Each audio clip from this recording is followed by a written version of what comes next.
John, what's your verdict? Home defeat, 3-0 to an unbeaten Mansfield team? I don't think we have any complaints. I think we were the architects of our own downfall.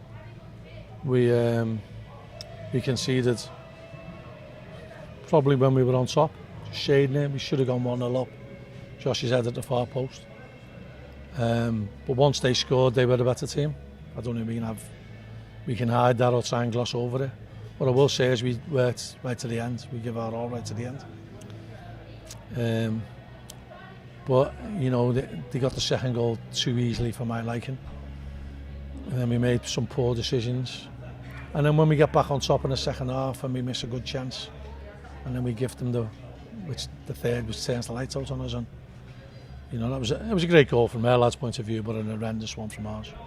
You know, so avoidable, sloppy play, sloppy build-up play.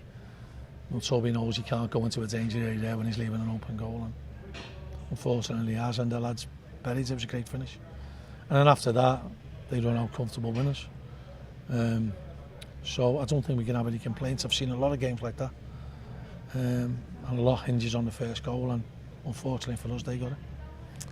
Would it be fair to say that all three of the goals, you'll look at things that you could have done a lot better, but you can't do anything about the quality of the finish? I think you can say that about every goal that's scored.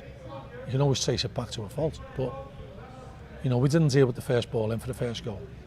And it's a good finish by the lad, you know, he's sort of side overhead kick volley.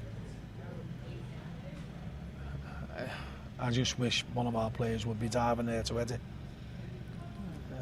Just like I wish Jack Nolan would have diving header instead of putting it over the bar. You do that, they don't score, you get a foul. Unfortunately we didn't, and you know, they were where they were us in the end. Would it be fair to say you lacked a bit of quality in the final third? Well, you know, on the balance of play, they've scored 3 goals, and our keeper's made 1 save. Their keeper's made 3 saves. So they've been more clinical than us. But I think you can master over. They're better than us. They controlled the game once they went 2-0 up. We had a little bit of a spell where we got back into it in the second half, and then we masters of our own downfall, or architects of our own downfall, and we turned the lights off at 3-0, which was a totally unavoidable goal. You've ended up playing a huge amount of added time because of an incident with a spectator in the crowd. The one good thing about today is that it's not serious. Well, I hope it's not serious, but I have had a conversation with the gentleman in question. I feared for the worst. When the ball hit him and when he keeled over and smashed his head, my heart sank. I feared for the worst, and you know, I just wish him a speedy recovery. It was great to see him talking in there, and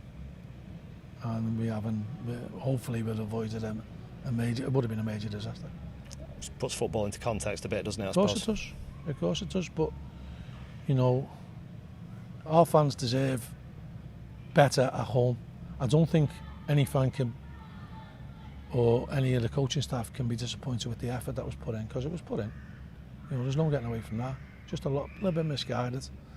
We didn't deal with going behind, which is a problem that plagued us last season, and we've got to toughen up in that respect. But we're certainly not going to make any excuses. Is it good that you've got a home game next? I'll tell you at 5 o'clock next week.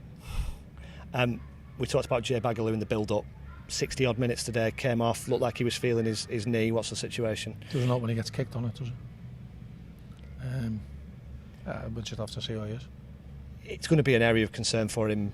Is that natural that he's gone through what he's gone through, that he'll be sort of hypersensitive to that? Yeah, of course it will. But if you get kicked, you can't stop someone kicking you on the knee, which is what happened today. So, you know, apparently you're allowed to kick our players. And I think the plan is to get Joe Pritchard back involved in terms of getting some game time in an under-23s game in the week. How significant a milestone is that? Oh, Joe's involved next Saturday.